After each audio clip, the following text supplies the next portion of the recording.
some stuff in the Bible today for sure. And we've got guys who'd love to hand you one so you could flip there with us. But yes, as Roberta has already prayed, we're breaking away from our normal verse by verse through the Bible, and we're going to have a talk about politics and church, the upcoming election, and really what we as Christians are supposed to do. And something I want to start with by explaining is simply this, is that there is a phrase that is known in our country that is the separation of church and state. One problem with that phrase is that it's been hijacked by the wrong people. You see, the separation of church and state, I can even put up the information for you guys. It's traced back to Thomas Jefferson. When the Danbury Baptist Association, it was churches who had fear of the government coming in. And so he wrote them a letter, and that letter got published in the newspaper.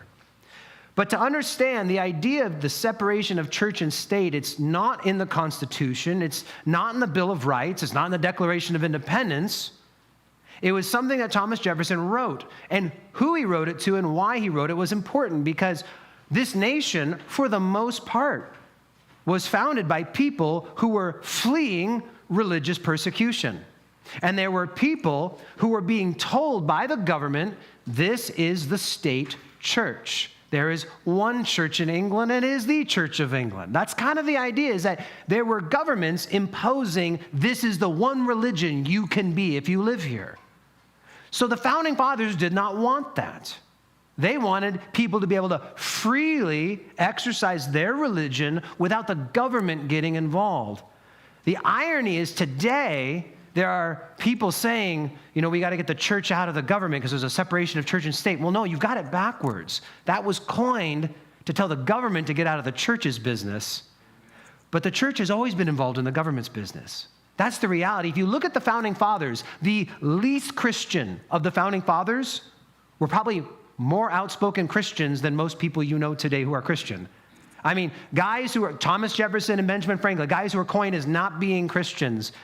It's, Jefferson stops it as they're trying to write the Constitution and they're fumbling and they're having this hard time. He stops everyone and he's like, we need to stop and pray. Because when we did the Declaration of Independence, we prayed every day and we haven't been praying. We need to pray that God would help us get the Constitution done.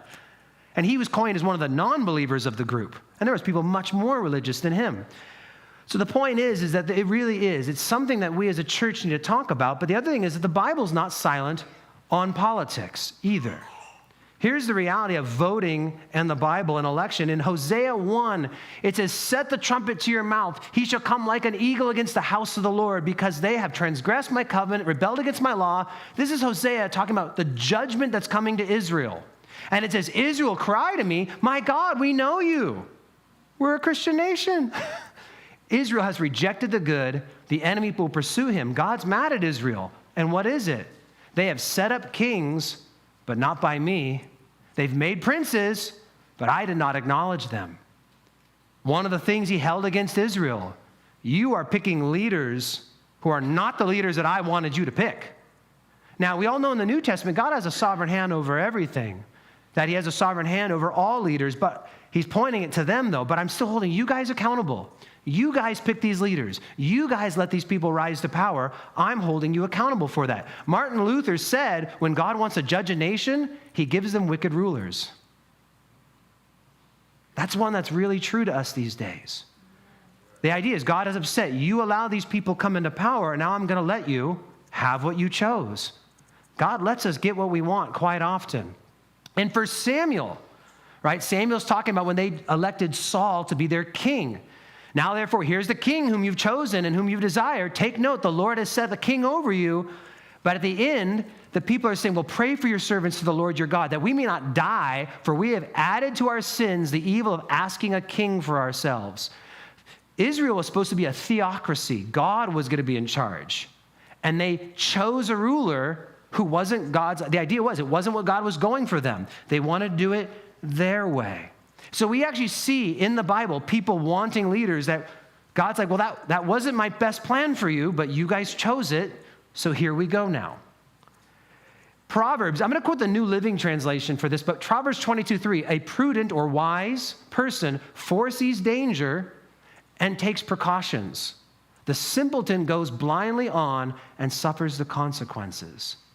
You see, there's a biblical mandate for Christians to be wise. You go through the whole book of Proverbs, and this wisdom that we are supposed to be wise and people of understanding and knowledge, and we look and see the way things are going, and then we take the necessary precautions. We do the wise thing, but it's the simpleton or the fool, as the Bible says. And in the book of Proverbs, fool and unbeliever are synonymous terms. It takes for granted that all believers would be wise and that unbelievers are fools.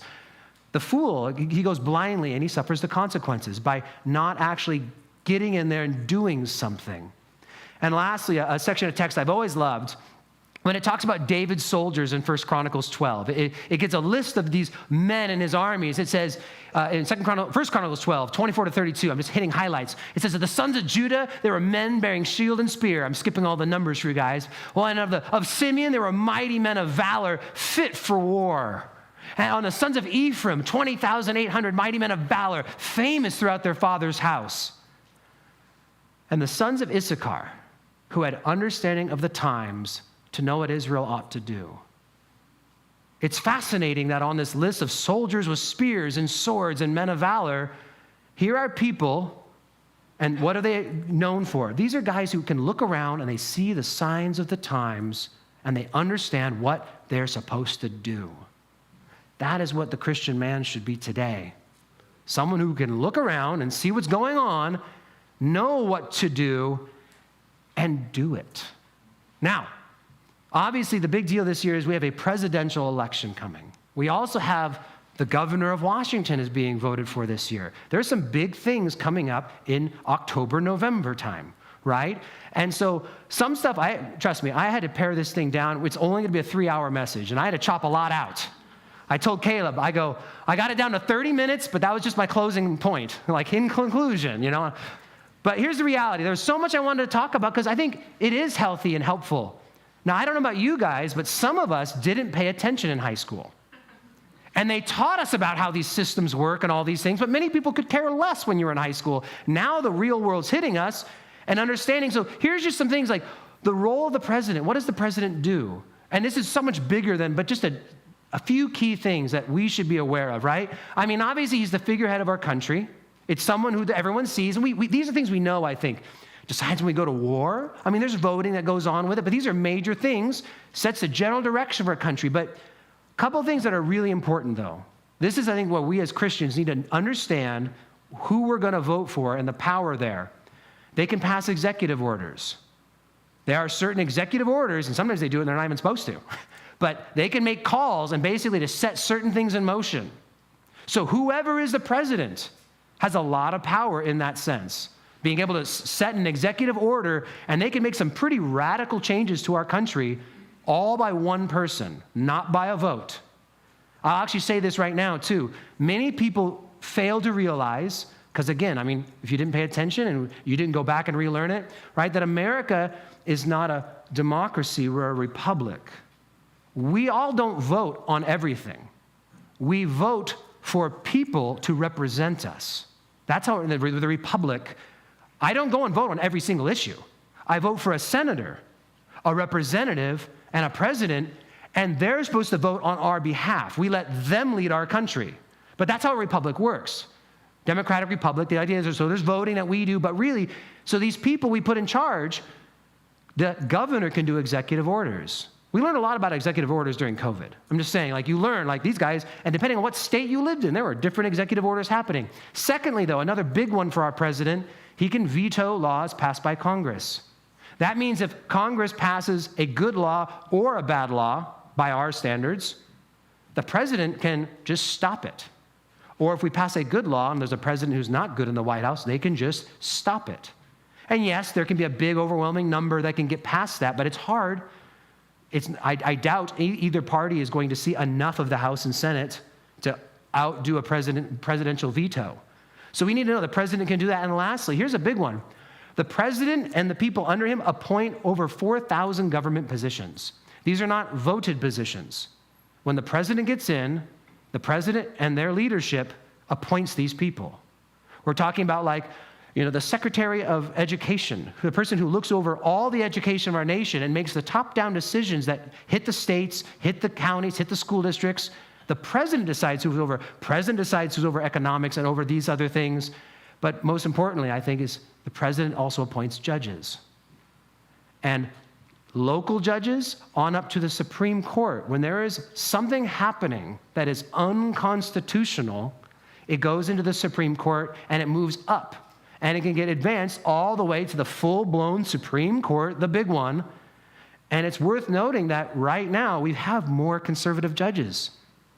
And that's thanks to Donald Trump when he was running as president. We got a bunch of judges in there, which is a really good thing for conservative people who want conservative values, because when you go to the Supreme Court, it's a really big deal. And whoever the president is, and if you don't realize, Supreme Court judges are for life. So here's how it works. You get appointed, and then you try to die or resign when someone from your party is going to put a similar person in there. And it's funny, but it's not. There's actually judges who get really old, and they're like hoping that the next president, if they're liberal, they're waiting for a liberal president. If they're conservative, they're waiting for a conservative president so that they can actually resign and have someone similar take their place. But it's a lifelong thing. So you appoint a young judge, you appoint a judge in their 40s or 50s, I'm just saying, like, they're there for another 40 years. And just the way it works, they stay on for a long time. So the president is an extremely important role in our country. I think we knew that, but again, reviewing the whys. Now, something we need to realize too, the policies versus the person. I think the hardest thing for people in America right now to recognize is that when you vote for president, we want a good person, but we need to be thinking about policies and not a person. There are people I would rather not be my president for this, that, and the other reason. I'm thinking of former elections. But at the end of the day, my policies and their policies, what the Bible speaks on and their policies, they lined up. It's not a popularity contest, all right? Here's the idea, right? You're not voting on who's going to be your pastor, who you're going to marry, or who your daughter's going to marry, right? You're voting out of two options. Here are two people. These are your options. And I'm going to be honest. It is of my personal opinion, and I hope some people disagree, and that's fine. I'm not a politician. I'm not even that into politics. So I'm not the expert in this subject, but I know how to read. I know how to study. I will say this. There are other parties, but I feel like you're kind of just throwing away your vote at this point. Voting for a third party is like being second and goal on the 1-yard line with one of the greatest running backs in the league and just throwing it all away. That's the idea, right? Just don't, why would you play around with this? There's a solid thing. Got two people to vote for, stick with them. Now, I want to also throw this out too for you guys to understand. The primary versus the general election. I'm trying to hit everyone from cookies on the bottom shelf to some of you are politics nerds and you know way more than I do. But in the primary election, let's just pretend you're a Democrat or you're a regardless, it doesn't matter. There's all these Democrats to pick from, or there's all these Republicans, and you pick which one you want to represent the party. That's when you start picking the exact, this is the guy I want the best. I think it's worth thinking about who has the best chance of winning. That's important. Because your favorite person might have no chance of winning. And you might know that and just, I'm going to pick with the person who I know hopefully can defeat the other person who I definitely don't want to be in office. But that's the idea is, the general election, you're down to two. And I'm going to say it again. I do believe write-ins, third, fourth, fifth, ninth parties, at that point, we're just kind of throwing away the game. We really are. Because in reality, I know one of these two people will win. And anything else, I'm just kind of basically abstaining. You really are choosing not to have an impact. Now, I wanted to try and offend everyone at least a little bit, okay? I'm trying to give my best. So I made a list of why some Christians might vote Democrat. Maybe you're wondering why I say might, but the reality is this, is that I don't think the Republican Party or the Democrat Party by any means, either party represents the Christian worldview. Neither party represents Christian views. There's a lot of stuff on both sides, actually, that are good. They might not like the way they handle it, but here's the thing. I love this old saying. I heard it was Winston Churchill, but I don't know if it actually is him. If you're not liberal when you're young, you have no heart. And if you're not conservative when you're old, you have no brain. I've always loved that phrase. But there's a truth to it of like, you should have a heart and a brain. And as Christians, we're exhorted to have both. We should be caring of people. We should be shrewd and wise with how we do money and how we do things. And so here's 5 Democratic Party positives. Things that are, and again, these are very generalized statements. You can argue with me later. It's okay. The Democrats are kind of known for protecting the environment. I don't always agree with the how. But when you find the hippie tree lovers, they love the environment. And here's the reality, though. As Christians, we are called to stewardship. We are called to stewardship. I'm not talking about the how they go about it, but I know many people who choose to be Democrat because on environmental issues, the way they see it, that's something that leans them this way. They're big on free and accessible education. Once again, I'm trying to offend everyone, right? Remember? But bear with me on the how is not the conversation, but the heart behind the concept that we would love everyone to be able to get education. That sounds like a general good thing, that people can get education. How do we provide that education can be a hard subject, but that's something generally positive, the general idea. The idea of health care for everyone. Bear with me once more. The idea that someone who's poor and dying shouldn't be refused health care to save their life, to get well. There's a general heart behind that. It's actually the Christian church that started hospitals. Christians started hospitals. Christians started all these things. As a general idea, as Christians, helping needy people is something we do. Now, once again, how we do it, how the money works, I don't agree with the means sometimes that the different parties are getting there. But the idea of just helping people in need, and I will throw this out, that's kind of the next thing. The Democrats are generally known for having a heart to help marginalized groups. Now, marginalized groups is very broad because some of them, when you think of the poor, the needy, the sick, the elderly, those are considered marginalized groups. Certain races and ethnic groups are marginalized groups. They would also, the Democrats typically would consider LGBT and all that a marginalized group. So it's a big umbrella. And some of that umbrella, I agree, the widows and orphans, right? This is true and undefiled religion, James says, caring for widows and orphans. So if you ask me, do I have a heart for helping marginalized groups? Well, I do. And a subpoint on that, my last one, is the topic of immigration. And that's not at all a big topic for our town, right? Here's the thing, is that very typically the Democrats are seeing as more on the side of the immigrant. I'm going to put it that way. And if you read the Bible, many of us should be familiar with the Old Testament verses talking about the stranger and the immigrant and the alien, how we're supposed to be loving and caring and accept. That's the thing, is there's a biblical concept here. How you go about it. That's where the parties definitely don't agree. I want to throw this out here, being a little transparent with you guys. And so again, hopefully you'll, keep coming back. I was raised in Seattle and Shoreline, between the two cities. And I went to a high school of 2,000 kids. In my school of 2,000, I think there was 12 Mexican kids and 3 black kids. Which is funny because in my younger elementary, I was in Seattle public schools and there was tons of black kids. And my mom will always quote, when you first day of 3rd grade, you came home from school and said, Mom, where'd all the black kids go? Because I was in a very diverse group and I went to basically white and Chinese. It was 60% white kids, 35% Chinese kids. That was the school I was brought up in. I didn't have any exposure though to that diversity over there. And here's the thing, I was one of the only conservative kids in that whole, on the left side, right? Only conservative kids. But as I moved into college and I moved over to this side of the mountains, my eyes got to be open to some different things. As you start to intermix with different people and different cultures, it takes on a whole new face when you actually have people behind policy. And someone, a Republican, who really opened my eyes, and I wasn't a big politics guy, but Mike Huckabee, who ran for president, and he's in politics still today, I never heard a Republican talk this way. Mike Huckabee said, every night I get on my knees and thank God I'm in a country people are trying to break into rather than one they're trying to break out of. And speaking specifically of the southern border, they come to help their families, some of the hardest working people. And I think this is often lost, that some of the most conservative, family-oriented, and faith-based people I've ever witnessed. And I'd actually never heard Republicans talk that way. And I bring this up because you'll find there are Republicans and Democrats who don't hold the same party views on all the different issues.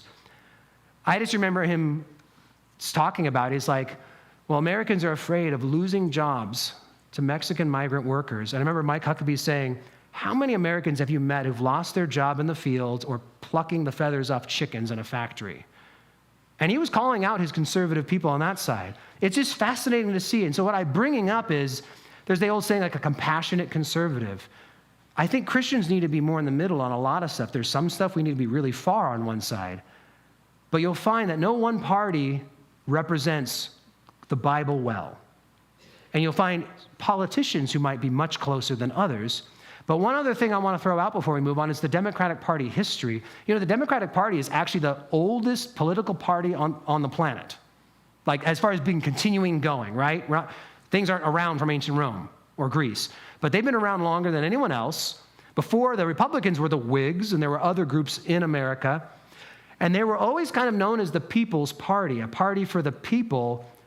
But what many people don't know is that in the early days of our nation, the people was only defined as the white people and the farm owners. And it was the Democratic Party in the Deep South that promoted slavery, and it was the Whigs who opposed them. And eventually the Whig Party kind of broke up, and it was the Republicans who basically formed out of the ashes, you might say. But it was this battle back and forth between the Democrats that ruled the Deep South of America, and the Republicans, the Whigs at the time, up north. And the Civil War broke out, and again, it was against Abraham Lincoln, who was on that other side. He was not on the Democratic side. And things changed, but you'll find that there was a foothold in the South, even after the Civil War, where there was a Democratic leadership in the South that still tried to promote racism in the South, segregation, and for those old enough, you can look back. If you're from the Northwest, it's not as bad. But it wasn't that long ago in the Deep South, right, that there was still segregation, white bathrooms and black bathrooms, white drinking fountains and black drinking fountains. In 1964, the Civil Rights Act was passed. We're moving on after this point, but I want to share this. Lyndon B. Johnson passes the Civil Rights Act, himself a Democrat, and it's recorded, him talking to some of the other Deep South Democrat senators who were upset about the Civil Rights Act being passed. He makes the point, we need to give them something. He said, we need to give the Negroes something. Not enough to make a difference, but enough to appease them. And I Googled, and they had a quote already made. I didn't have to make the graphic. And he says that we'll have those guys voting Democrat for the next 200 years. I want to throw that out because there are many policies, I believe, where people want to take groups, and especially marginalized groups, and get them stuck rather than helping them actually, making them dependent, making it so they have to stick with us, they need us, and they'll keep voting for us because we've got them in a place where they can't get out of. And it's a reality is that many people need help, but sometimes the help is almost like a vicious cycle you're stuck in, where it's like, I'm getting help from the government, but as soon as I make enough just to get on my own, they take it away, and now I'm making even less than I was before. So it almost forces you back down to where you can live off the system, but you can't break free from the system. And so that's the big issue we see in different parties, is that when you try and entrap people to your party for this reason or the other. But there are the key biblical issues in the Bible, and these are things that are going to be represented by whoever is going to be the next president of the United States. This is what should be impacting our voting the most. These things that the Bible speaks freely on. And first and foremost is religious freedom. Just the right to practice your faith. And I'll say it outright right now. The Republicans, on the whole, support religious freedom much more than the Democrats do. I will also say this, though. Don't ever sell off everyone. I actually found a list of all the Democrats who voted against abortion laws and against things. So there's conservative Democrats out there, ones who are Christians. So I said, you can't lump everyone together almost in anything in this life. But here's the thing, religious freedom, the freedom to gather. During COVID, it wasn't really a national thing. It was a state-by-state thing. If you were in a state with a liberal governor, you faced a lot of restrictions. And the states who did not have liberal governors did not have the same restrictions. How many people remember while the lower valley was under reasonably strict restrictions, did any of you visit Idaho during that time? Because I did. It's like, woo! You can just visit the Tri-Cities. They're about as rebellious as Idaho. They're like Idaho light.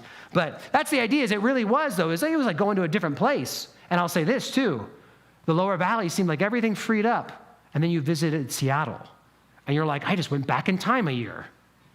Because it is. There's one group that is really the freedom for us to get together. The freedom of religious speech. This is like the whole separation of church and state. They shouldn't be talking about that. They can't say these things. It's like, no, like, we can't. That's the whole point. State, get out of my religion. I can speak freely about what I believe. I can share it freely. And also the freedom of conscience. And this is the big one that we see a lot. Maybe not by that phrase, but the idea is the freedom of conscience is if my conscience by God and the conviction of the Holy Spirit tells me not to do something, that is my religious conviction and I should be respected. That goes everything on the board from baking a cake for a homosexual wedding that goes against your conscience to taking a vaccine that goes against your conscience. If you are convicted, it's your religious conviction. That's the idea, is the conservatives and the Republicans, they are more for defending those rights.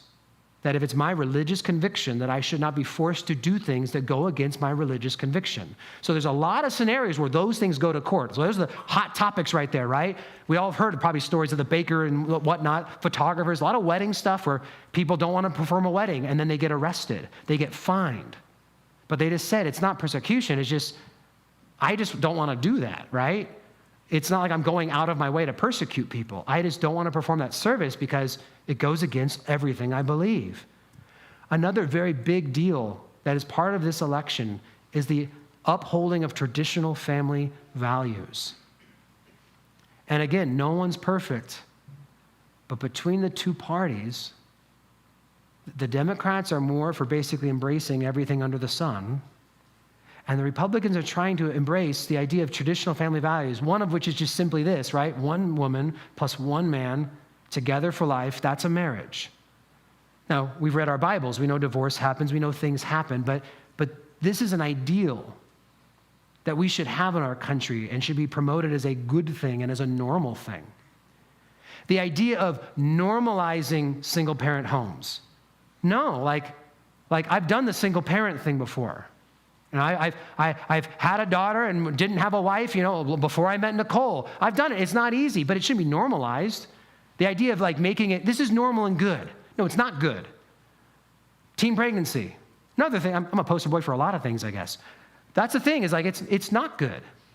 We're not trying to put down the teens, and we want to help them. We want to help people, but when you start making everything normal, no, we want one man and one woman who are married for life and have a normal family, that to be normal, and the idea that God made them male and female, period. That's normal. And this is stuff that's coming down the pipe because it maybe doesn't affect you as much. You know what you believe. You don't care. The government's promoting this. But another big thing that is going to be a big part of the direction of our country is parental rights and education. This is huge, people. This is really, really big. Let me explain this first. This is what the Bible says. It's good for us to hear this again and again. Ephesians 6:1, children, obey your parents in the Lord, for this is right. If you are a child and you're living at home with your parents, this applies to you. I don't care if you're 25, you're living at home with your parents, you're choosing to stay in that state. Here's the deal, though. When the Bible commands children to obey their parents, there's an implication there. It's commanding parents to expect it, to expect the obedience of their children.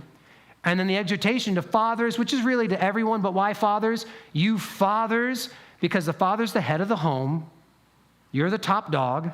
You are supposed to be there overseeing the raising of your children, supporting your wife as she does it in your absence. But fathers, it's your job to not provoke your children, but to bring them up in the training and admonition of the Lord. If you were at the conference yesterday, boys provoke children. When boys become dads, They don't know how to be a dad, and so they just do stupid stuff that just aggravate kids, and they don't know how to really discipline a kid. They kind of like, want to really provoke a child? Discipline them sometimes, but not all the time. That'll get a kid really frustrated. Well, sometimes they spank me, sometimes they just look at me, sometimes I get in trouble, sometimes I don't. That aggravates a kid. It provokes them because they don't know what to expect from you. A consistent parent who lays down the rules and is lovingly firm with their kids, they just learn real quick. Every time I do this, Dad responds this way. It's like, yep, it's just perfect, right? Raise them up in the training and admonition of the Lord. Here's the issue, is that there are many people, and this is common to the Democratic Party, that really feel like the government can do a better job of raising your kids. And they want to take that from you. And so you'll find in states, because in America, different states, different leaders, you'll see different levels of this. In more liberal states, there are laws that are more restrictive against homeschooling. There are laws that increase school power, and there are things that decrease parent choice in school. Right now, there are 13 states, last I looked, that have adopted the voucher system. This is really cool. Here's how it works. Arizona just did it. I know there's more. Instead of you have to send let's just pretend you don't have the money for private school and you can't homeschool, okay? Let's just pretend those aren't options for you. Instead of being forced to send your kid to the public school, you get a voucher to pay for your child's education.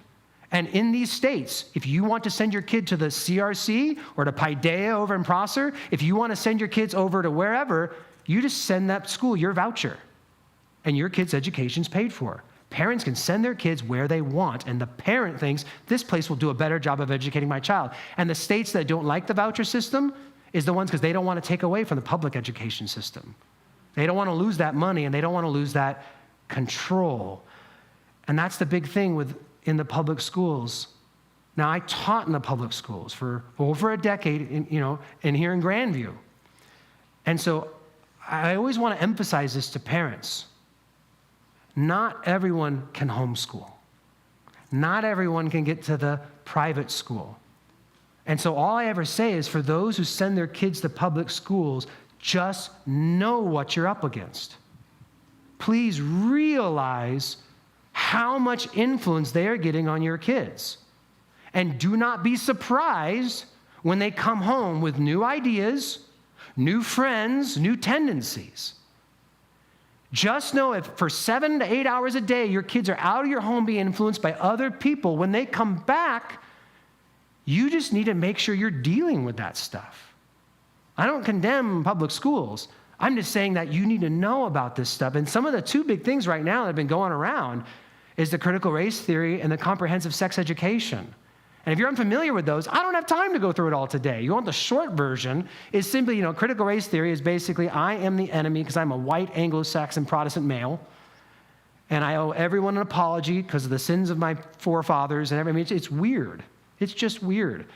For what it's worth, I do think I was blessed when I started those Seattle schools and everything because I grew up not knowing any wiser, not really seeing racism. It wasn't until I started meeting people who had experienced racism in their life that I really started realizing, this stuff is still around. It really is. But I was, I think, blessed to be raised in such a way that I didn't know any better. So I don't know why I need to apologize for something, my great-great-grandfather may have done. Comprehensive sex education, it's just bad. Don't Google it. Just trust me. Just trust me, you don't want it in your schools. They tried some to bring it in, and we had a bunch of people go to the school board meeting and deal with it here. But in schools, they're trying to normalize stuff. They're trying to normalize everything around our kids. And there's so many things I could address, but I'll throw this one out. In the states where it is, again, you find the liberal states, this is just a trend. It's not me picking on the Democrats. I'm just saying, go find every state where this is going on, look who the governor is. And you find a Democrat. I don't get to pick that. It's just the statistics. And you look at the school systems. Right now, if a child decides that he's not actually a boy, he's a girl, the schools don't have to tell the parents, and they don't. And I had to work with someone very close to me who went to the school conferences for middle school and only found out that their daughter had been going by a boy's name at school because it was written on a paper somewhere that they happened upon. The only reason they found out that this was going on in the schools is because the schools don't tell the parents. And right now, there are 2 states in the nation where the laws that are getting passed are moving this direction, where if the state thinks this marginalized person, this poor child who's transgender, they're not getting the support they need at home. In fact, their parents are very anti them because they're anti-transgender, that the state can remove the child. Because, maybe they'll commit suicide if the parents aren't supportive, so we're going to get the kid out of there because it's the best thing for the kid. So they're talking about removing children from homes. They're talking about if a child runs away, they don't need to come talk to the parents. They go talk to all the state first and all these other places. Those 2 states are California and Washington. So the reality is, again, our governor, our president, these are such important things for parental rights and education. Jim Daly of Focus on the Family, he said 85% of teens and preteens who struggle with gender dysphoria, thinking maybe I'm the other gender, will be self-corrected by age 19. If you just don't mess with them, 85% figure it out. But that's the problem, is that when kids are confused, people are jumping in to affirm them. I don't know how many of you saw Thou Shalt Laugh, great little stand-up comedy act. And I love Michael Jr., a black Christian comedian. I like him. I've seen him before. And in one of his little gigs, he's like, my son came up to me and was like, Dad, when I grow up, I want to be a doctor. And I'm like, I was so proud. He's like, or a dinosaur. Because that's what little kids are like, right? It's just like, oh, well, I guess you're a dinosaur now. Like, no, like kids think the weirdest things. And if you jump in there trying to affirm them too young, eek. One other biblical issue that is a big issue facing our country is the nation of Israel. I want to bring this up because in Genesis chapter 12, verse 3, it says, I will bless those who bless you. I will curse him who curses you. And in you all the families of the earth shall be blessed. We've seen this historically. And I've done messages just talking about Israel. Did one on a Sunday night not that long ago. Great length talking about this. Historically, though, there's truth that the nations who've persecuted the Jewish people are falling apart, are no longer around, et cetera, et cetera. And there's a blessing. Now, the Jews reject Jesus as their Messiah. They're not Christians. And I would never say that. But I bring up the point that in the story of the prodigal son, now this is, I'm not using that story the way it was intended, but I think it serves a purpose. When that son was away, living the prodigal life, right, spending the money, doing all this stuff, how would that kind of a father have responded if you showed up and said, I saw your son while he was far away. I didn't aid him in his rebellion, but I prayed for him and I reminded him that you love him. How would the father have responded? He would have been thankful that someone would have been thinking of his rebellious son. That's where Israel is today. They are the rebellious kids. God chose them, but at the same time, they are rejecting him. But they're also American allies. That's another thing. And I'll throw this out here too. Isaiah, if you're a note taker, Isaiah 47 and Jeremiah 15:51. God judges Babylon, the very nation he chose to judge Israel.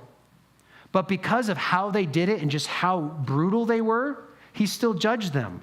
But remember, during that time, Israel was in total rebellion, sacrificing their children. And so even when the nation of Israel was rebellious in the Old Testament, God still was not happy with those who were mean to them.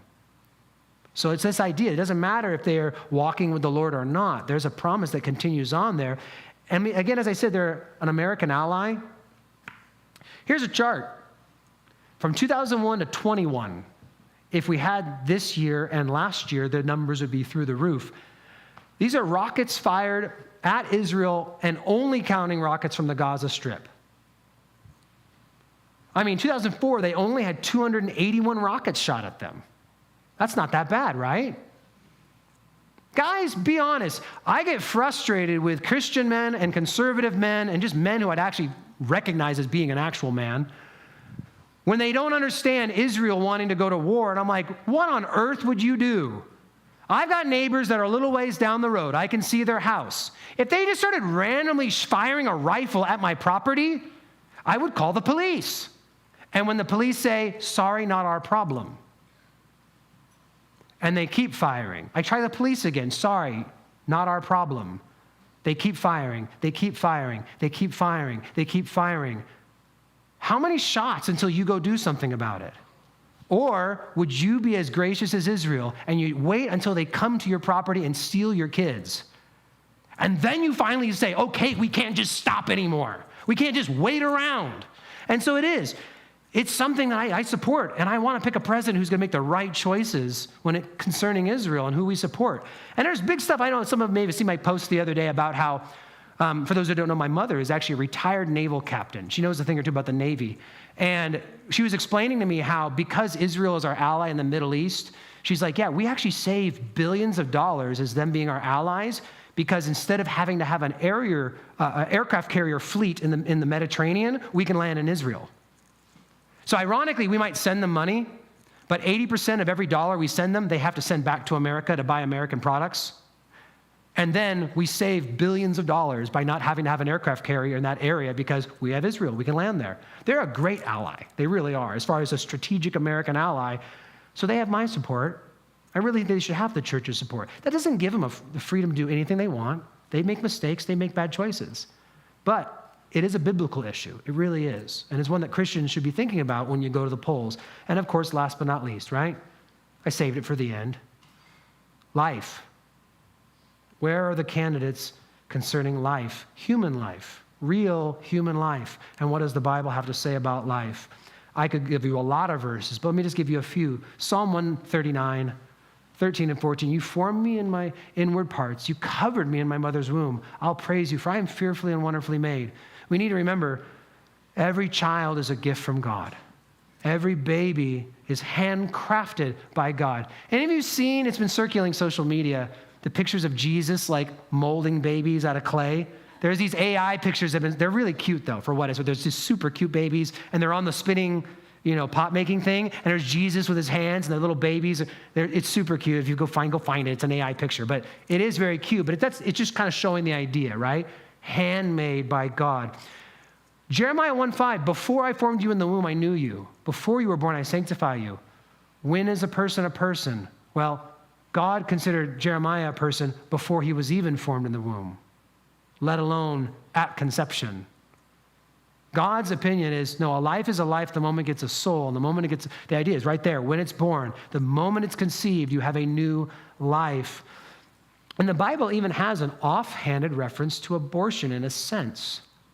In Exodus 21, the chapter after the Ten Commandments, it says, if men fight and hurt a woman with child so that she gives birth prematurely, yet no harm follows, he shall surely be punished according to the woman's husband imposes on him, right? Whoever the dad is, you're going to have to pay for that. But it says, if any harm follows to that baby, then you shall give life for life. This is not the same as an abortion, but the idea, here's an underlying principle. If you do something that brings about the death of an unborn child, you have the same death penalty as murdering a full-grown adult. That was the Old Testament law. An unborn child had the exact same rights as a full-grown adult. Now, as we started this, now we are to start descending and going downhill, and not in a good way. I have bad news for everyone. That is not a joke. There are no truly pro-life candidates running for the president or the Washington state governor this election. I'm being honest. There's not one choice who's truly pro-life. What do I mean by that? Well, I got to watch the governor debate. I didn't like Dave Reichart's responses. Doesn't mean he's not going to get my vote.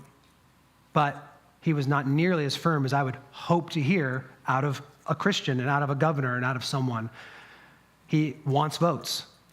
Donald Trump, at his first appointment in 2016, he was very pro-life.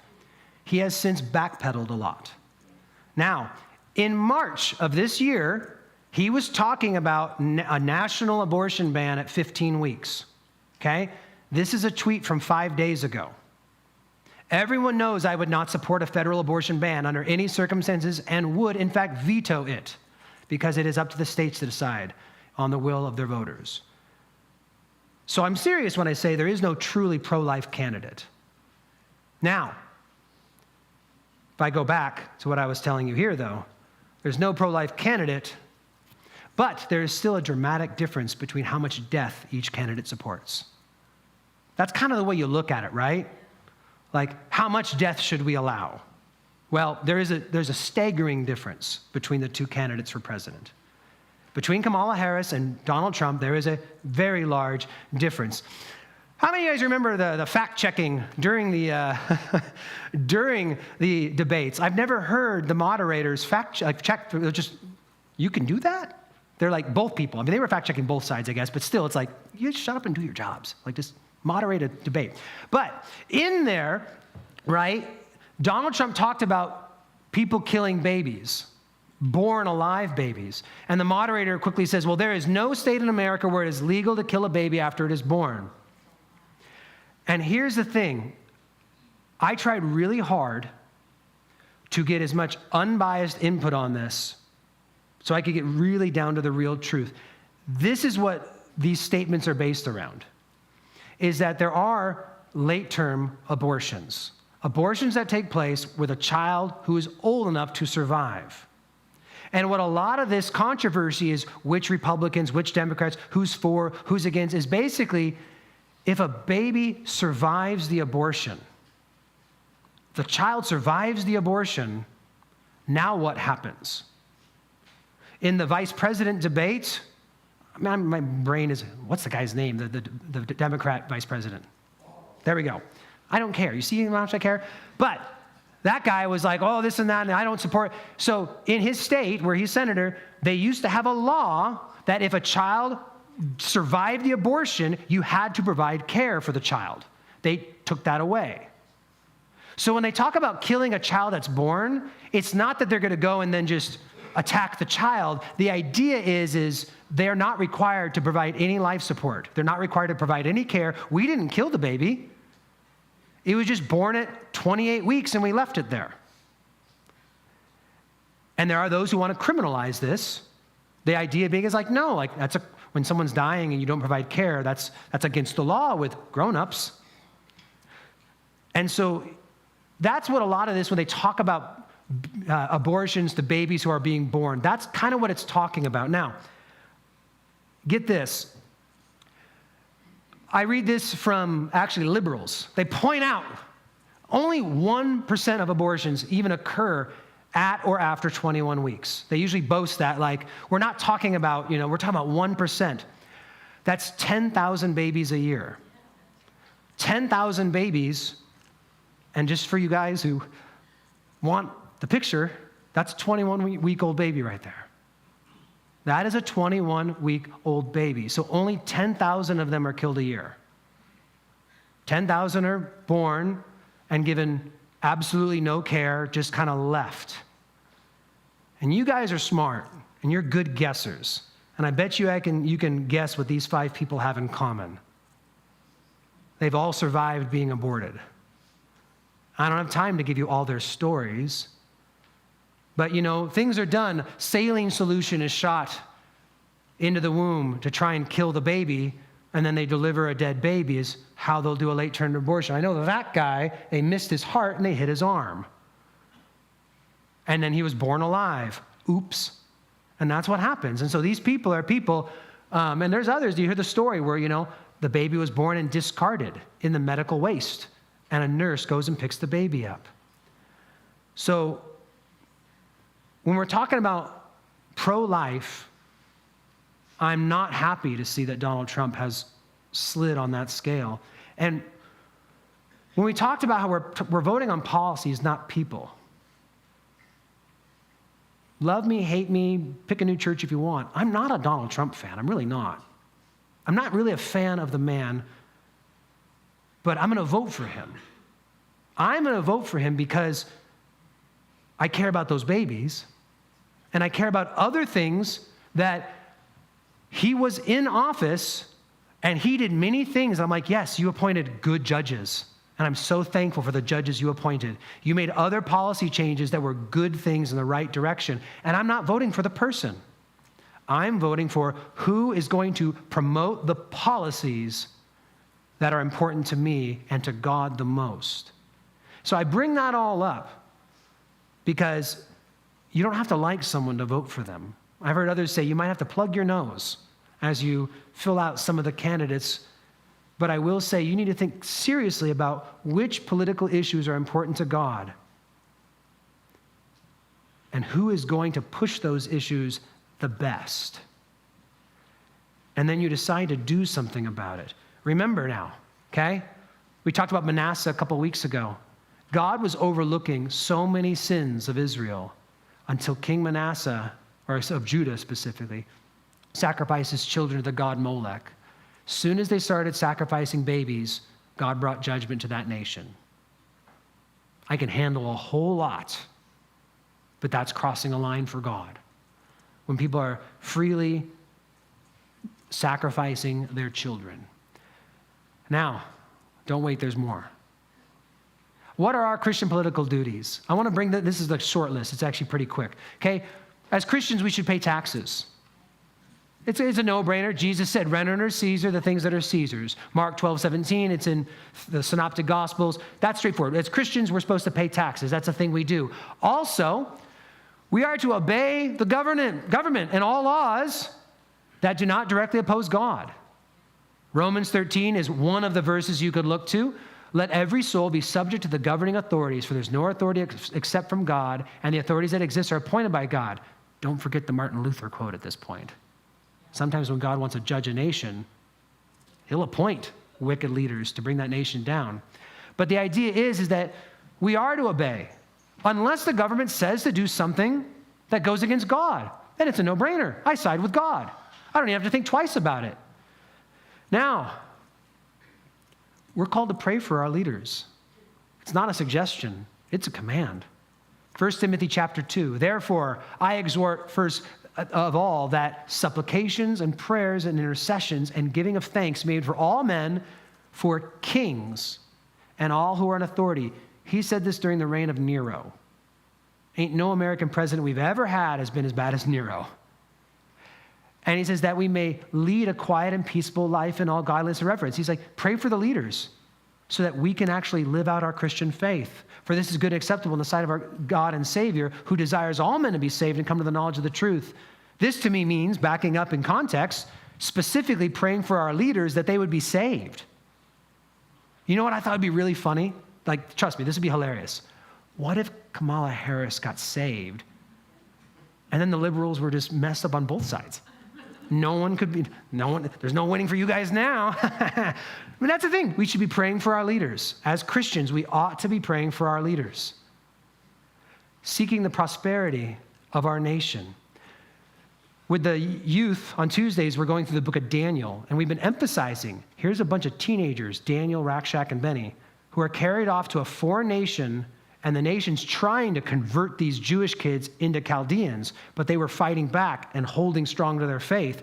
Talking about how that applies to the youth of today in this nation that wants to change the way you think, but you need to hold fast. But with that, all the people who were taken to Babylon, it's like Christians. We're pilgrims, we're sojourners, we're aliens. This is not our home. We're being held here for a moment. But to those who are living in captivity, he says, seek the peace of the city where I've caused you to be carried away captive, and pray to the Lord for in its peace you will have peace. So we should be seeking the peace and prosperity of the nation we live in. That is a Christian ideal. And last but not least, I really do believe it is our Christian duty to vote. And I'll give you guys a few reasons for that. And the first reason, I want you guys, it says out there, if you got your Bibles, I know I had you get them. There, people are finding them. There we go. James chapter 4. Please flip to James chapter 4. I didn't want to put this on the board. I wanted you to see it in your Bible. And then I had my sons and other people's sons. I had a crew making sure that every chair had highlighters today. Here's your job. If your neighbor doesn't have this verse highlighted, tattle on them. Raise your hand and be like, right there. That's the weak link. Okay. James 4:17. James 4:17. I didn't highlight mine so I could do it with you guys. Look, I'm actually highlighting it as we do the sermon. James 4:17. Therefore, To him who knows to do good and does not do it, to him it is sin. To him who knows to do good and does not do it, to him it is sin. Last Tuesday with the youth, we spent a good chunk of time talking about this. All of us are so familiar with the sins of commission. You commit a crime. You commit adultery. You commit theft. You commit lying or perjury. You cursed. You did something bad. And quite often, not on the forefront of the Christian's mind, is all of the sins of omission.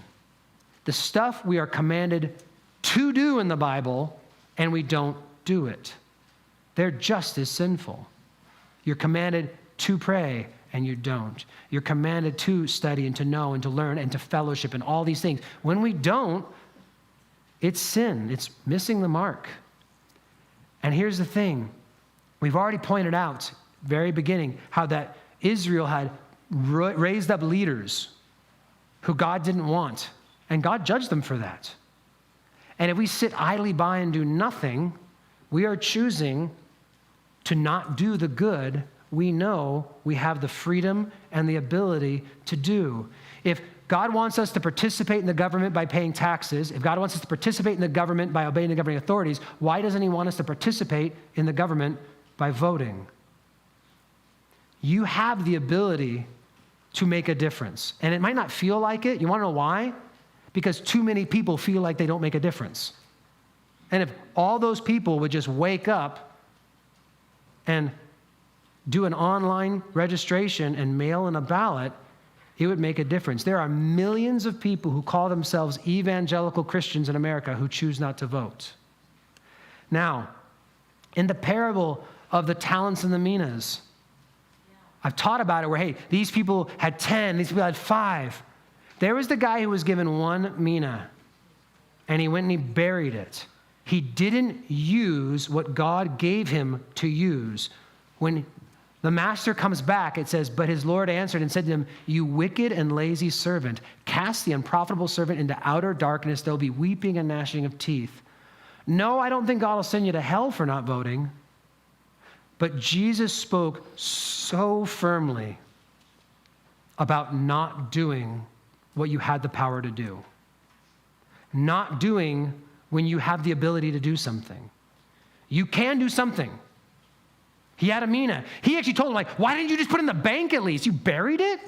Like, put it in the bank, you get interest. It's like no interest, but it's something. I gave you that to do something with it. You have an ability, use it. Because to him who knows to do good and does not do it, to him it is sin. We can't just sit idly by and do nothing. And we see it through all the Bible. There's all these times when the camp of Israel was like, we should make a golden calf. This is a great idea. And then we could get drunk and dance naked and have an orgy, and Moses will be happy. Yeah. And what happened is everyone went the same direction, and some people did nothing. But the Levites, they stood their ground. They became the priestly tribe. Because when everyone was going one way, they stood their ground. On Mount Carmel, when Elijah's going at it with the prophets of Baal, why do you falter between 2 opinions? If Baal is God, serve him. But if Yahweh is God, serve him. Now, this group of people, if they were fully committed Baal worshipers, that sentence would make no sense. These were people kind of just on the fence. And I think that's the biggest thing for Christians to understand these days is we can't just keep hanging out on the fence. We need to do something while we still have the ability to do something. Dietrich Bonhoeffer, who was a Lutheran pastor in Germany during the Holocaust, he was hanged on my birthday, 1945. It was before I was born. But I'll remember it's my birthday. He was hanged because he fought back. He has been attributed to saying silence in the face of evil is itself evil. God will not hold us guiltless. Not to speak is to speak. Not to act is to act. And I believe it's very true. Doing nothing is doing something. Doing nothing is doing something. Dad, what did you do when they drug mom out of the home? Oh, I just did nothing. What did you do when this happened? When you were a kid and the nation was headed this direction, what did you do? I did nothing. How pathetic and how sad to say, I didn't do anything. I could have done something at least. I could have tried. But we need to do something. I believe that the greatest threat to this nation and Revival Church is not communism or liberalism, but Christian apathy. I believe the greatest threat to the church, the whole church, our church in this nation, it's not all these things that you see out there. It's just Christians doing nothing. Jesus said, I will build my church and the gates of hell shall not prevail against it. Now, it's been 2,000 years. By now, Satan has read this. I'm going on a limb here. I think Satan knows he can't beat the church. We fight from a place of victory. He can't stop us. And this is why I believe in the American church and just the nation as a whole, why we don't see as much voodoo and witchcraft, demonic activity, and all these things as if you went to Haiti. You don't have to travel far out of our country to see a totally different spiritual world. And why? Because here in America, he's not trying to attack the church. He's just lulling the church to sleep. He's distracting the church. And I think it's a really effective method. I can't beat the church, but if they don't do anything, then I can't lose against them either. The gates of hell will not prevail. Have you ever been chased by a gate? He's not charging. We're supposed to be charging. We're supposed to be on the move, and he can't stop us. We're not supposed to be sitting around waiting and twiddling our thumbs. And I just want to close the answer. You know what? Prayer and fasting, on top of voting, to really be praying for our nation. And something that was proposed with the leaders and something we've talked about is that at least a handful of us, and we're inviting anyone else, on Wednesday night we have a prayer meeting. We meet here from 6 to 7. We're just right now just praying 6 to 7 as a group. But it was tossed out, we should fast on that day, on Wednesdays. So a bunch of us will be fasting on Wednesdays and specifically praying for the needs of our church and the needs of our community, but all the more so leading up to the election, praying for this nation, praying for this state, and the needs that we face. One verse to close on, Joel 1:14. Consecrate a fast, call a sacred assembly, gather the elders and all the inhabitants of the land into the house of the Lord your God, and cry out to the Lord. It's what the church needs to be doing today. Let's pray. Father, there is a lot of evil things going on. I pray, God, that just twofold, that we leave here today informed of what is at stake, and we leave here, Lord, reminded that we are called to do something. And if it's only voting, if it's just as small and as simple as that, I pray, God, that we would at least do that. If at minimum we could just take a little bit of time out of our day and try and at least say, I tried to stem the tide of evil that is coming on our nation. And I pray, God, that we would do that.